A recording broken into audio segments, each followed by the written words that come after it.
Hey, what's up, possums and squirrels? I mean, boys and girls? Yeah, it's time for another edition of This New Cabin. Well, as you can see, remember I put the pole in up there, right there? Boop, boop, boop, boop. Got the doorway kind of widened out here. Well, now, we got the trusses in. I just finished putting them in. There is going to be a little cross brace right here. And that'll do it. This one over here, I'm going to drop down just a little bit. So you can kind of see somewhere right around in here, I'm going to put a board all the way across. It's not going to be deep, but this will be right in here. Will be my little storage area. We'll just get it in there. Now, I got this all kind of fellered out right. And I got to watch what I'm doing here because there's a spike right there. So, I think what I'm going to do, since middle is about right here, I'll cut the little window for my chimney here. Now, these aren't going to be all that much longer. And it'll just go out and under, it should be underneath the board. Because as soon as I put the boards up, then I'll trim these trusses. So yeah, it'll come out.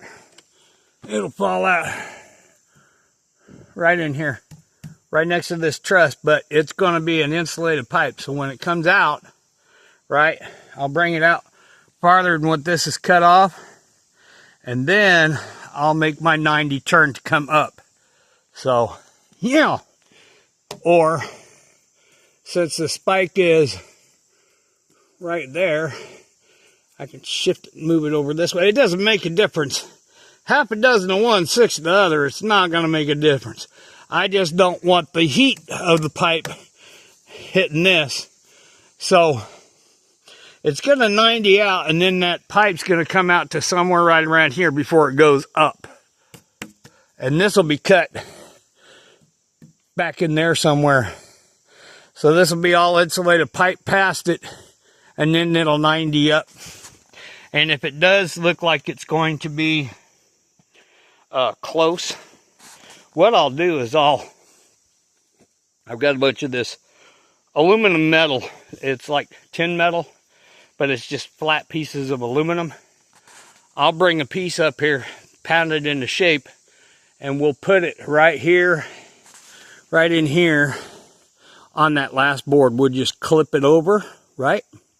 And screw it down, up and down to keep it on there, keep that from heating up. This won't be here. So, yeah, it'll be gooder because it'll come right here. I'm going to get it as close to that spike as I can get it. Put it right in there somewhere. And then we'll see where it goes from there. If I have to, since I do have that insulated pipe, what I can do is, I got a bunch of stuff that I can goop around the pipe, and it's for this kind of thing. And since there's going to be a metal board here, I can just come right straight up through the middle. It doesn't make a difference however I want to do this, because if I bring it through the roof, it's insulated up. So at some point in time, I'll have to put like a little rain cap or a little deal around it for the rain, and then I'll cut it and put the rain cap on there so no rain gets inside of this thing, right? And it'll still bleed off. It'll bleed off all that stuff. And the pieces of metal that I'm going to put down, if I can get them nice and tight, I've got that silicone. It's a real high temperature silicone for what it is, but it's insulated around anyways. So I can insulate, I can just bring that around there, a piece of metal underneath, a piece of metal up on top, goop them both and be done with it. Then I won't even have to have 90s. I'll just bring it straight up. So, depending on where I put it, I can actually go back towards the wall a little bit more. And what I'll do is I'll bring, since the pipes are about that tall, and the top of the thing will be right in here. Yeah, I've got plenty. I can just go right through the ceiling. Hell, I don't care. It don't matter. And then we'll get a rain gutter and a rain cap that's got a spark arrestor on it. And what I can do is after I put that insulated pipe up, then I've got another piece of pipe that I can go up as far as I want, right? And then I can put that on there. I just need like a little deal that you put over there and it catches the rain, knocks it off. So it's still got the airflow through there. I'll show you when we get it up here. Well, I'll figure it out. But going through the roof might be the way to go. Maybe. But if I turn it, that elbow that we're going to put in, that I'm going to put in there, will catch a lot of this heat and heat up the inside. That's what I'm looking at. But yeah, I can, yeah,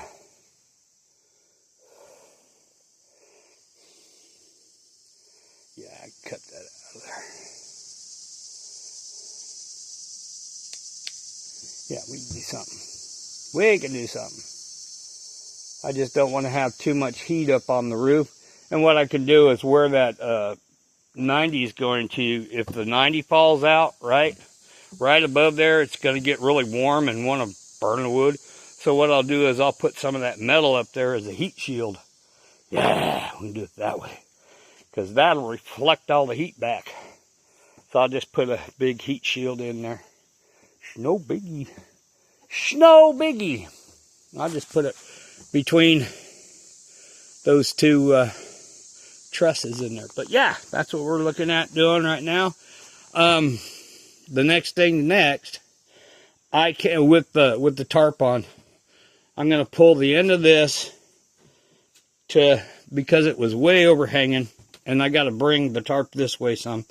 What I'll do is I'll put the end over there, and I'll pull it to where there's about that much overhang instead of 2-3 feet. We'll put about that much overhang, get it centered, right?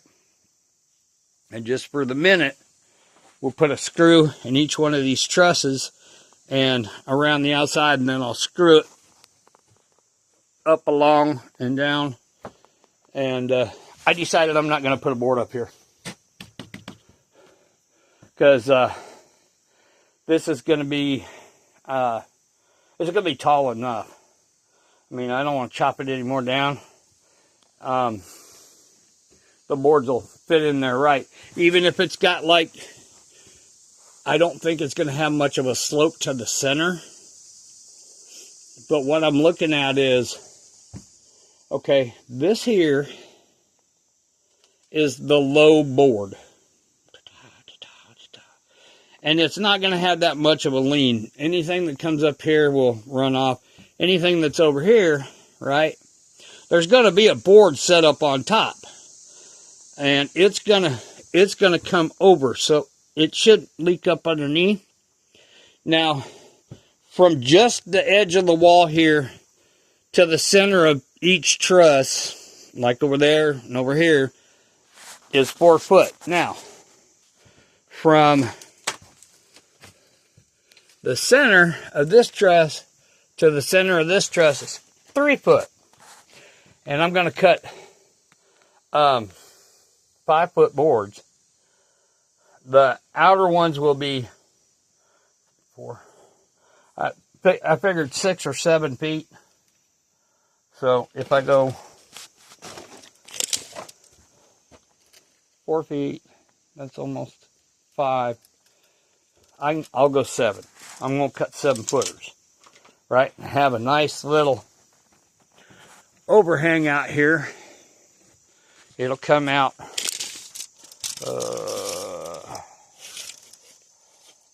somewhere right around in there. So if we're here, let me not face towards the sun. It'll be out to there. So it'll be, the roof will come out to there. I think it'll look okay. Should look okay. So yeah. So I'm going to cut 7-footers for the outside, both sides. And then 5-footers for the inside. Yeah. So now y'all see what I'm doing. Now the reason why I'm just going to kind of halfy screw everything down is because if you notice, there's a little bit of a gap here, right? From where the board's going to be to over there.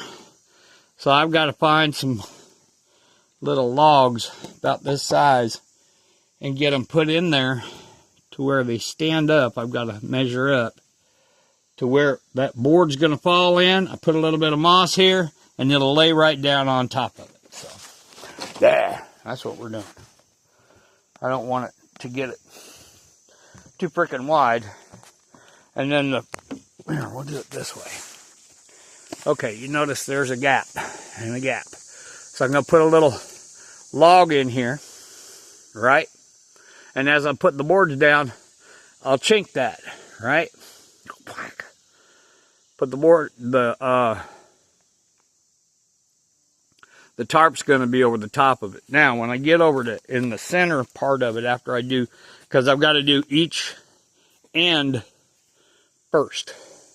Got to do this end, I got to do that end.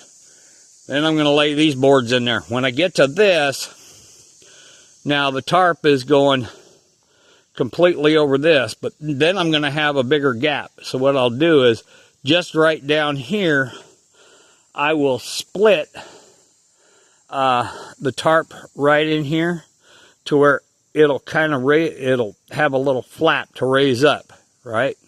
Just right here on both sides. Or I can just leave it as it is and just kind of go over it. It's no biggie. And if I have to, I can chink underneath it.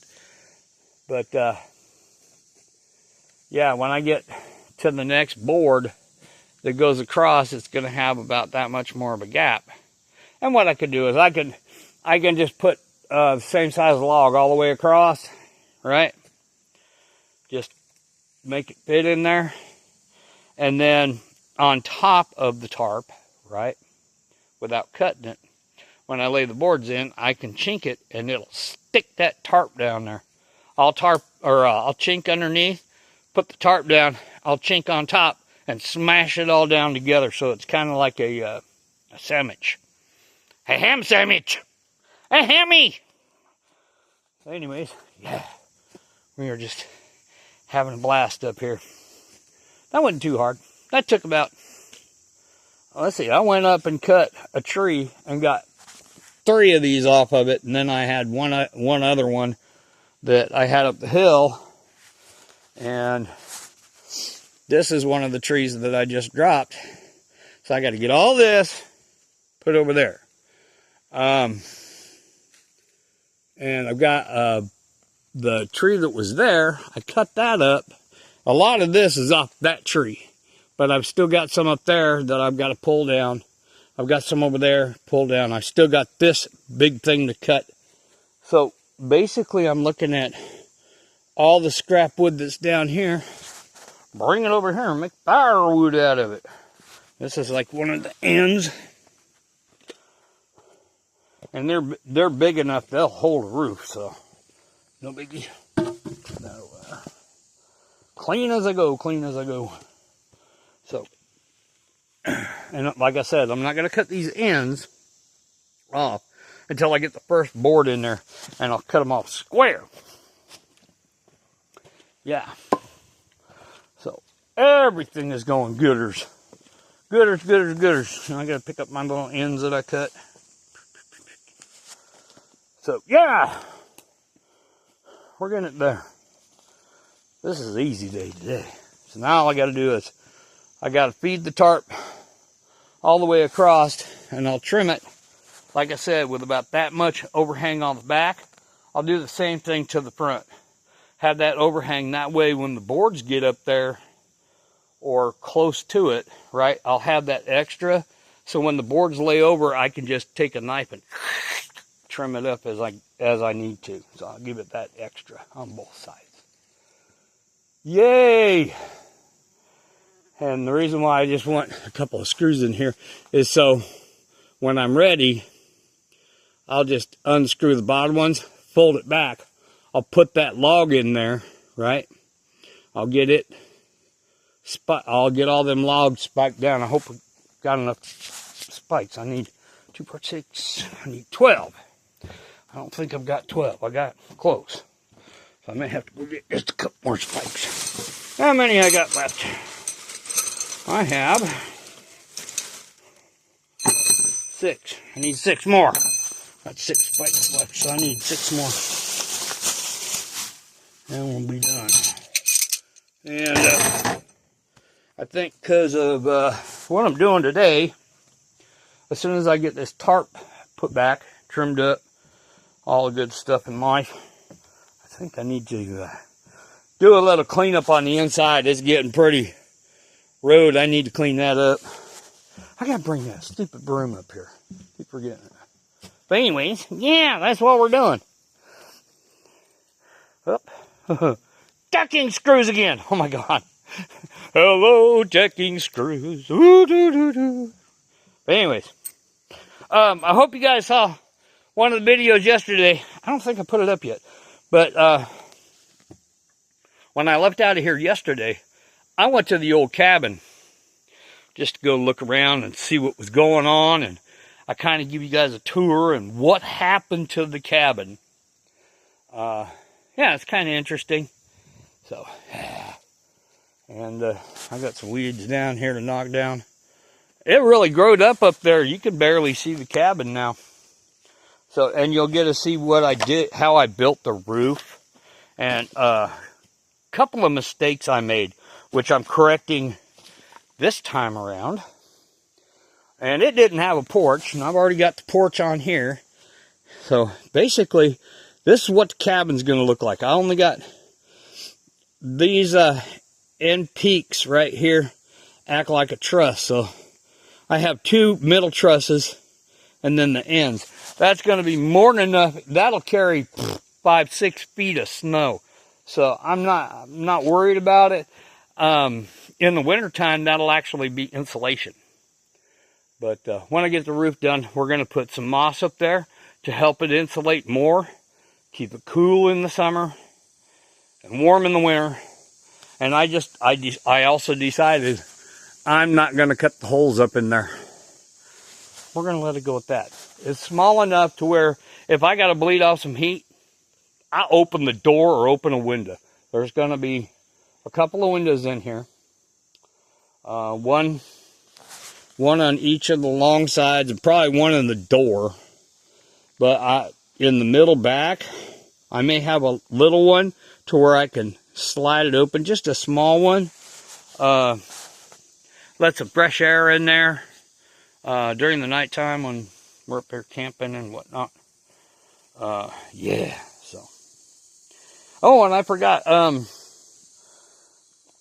up in this hollow a few years ago, somebody was dumping trash up in here. And I didn't like that.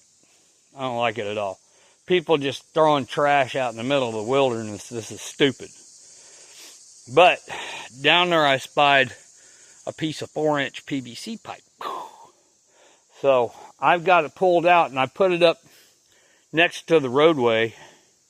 And I forgot to bring it up. So tomorrow when I come up, I'll bring that up. And what we're going to do is we're going to walk it down this little hill here and go over to the creek. And we're going to spend just a little bit of time. I got an extra trash bag up here. That's what I need. And we're going to make like a little pool in there where it comes down. And I'm going to stick that trash bag in the bottom so it kind of holds a little bit more water than normal. And then out the side, or out the end of that, as it's going down the creek, I'm going to put some of that PVC pipe, and it doesn't have to be very long, but I want it high enough to where I can fill up my jugs for the concrete and stuff. I won't fill it up for drinking water. I've got a 5-gallon drinking water jug for that. But the 4 little jugs I got up here, that's for concrete or mud or whatever I want to do with it. Because once I get the concrete done, I will get a 2.5 to 3 gallon, sort of like a gas can, and I'll fill that where it's clean. I'll fill that with water, and I've got a big 5-10 gallon bladder water jug that I had up at the other cabin, and I'll put it in here for drinking water, washing dishes, whatever. And I think I'll keep a couple of these little purple cans, because at some point in time I'm thinking about putting a toilet on the inside of this. That way you don't have to come out here in the middle of the night to go to the outhouse and the bears be prowling around and crap. So yeah, we'll do that. And we'll just put water in a 5-gallon bucket, and I'll run some PVC pipe down that way. Just kind of downhill and go that way with it. And it'll dump over there. And we'll just use the 5-gallon bucket, flush the toilet. Because I know where I can get a couple of used toilets. They just don't have tanks on them, which is cool. All you got to do is put a seat on it and close off that back portion, which is a hole about yay big. I'll put a pipe or something and close that off, and we'll just flush it down that way, which is good. It would be the same thing as putting an outhouse up here. So yeah, just do it the cheap way. And there, I've got a ton of PVC pipe down the house. So I will be able to open that little area up right there, crawl up underneath it real quick, put in some PVC, and then mount the toilet in there. So yeah, that's what we're gonna do. So anyways, I'm still going. Let me put this tarp up here, get it stretched over, and off the edge we'll leave about that much or so. And about 3 or 4 inches off the edge, and then screw it down, we'll pull it, and then we'll keep it all nailed down until I need to do what I need to do with it. So yeah, we're gonna do it that way. So anyways, this be me, you be you be good, and until the next time, fellers and fellies, see ya.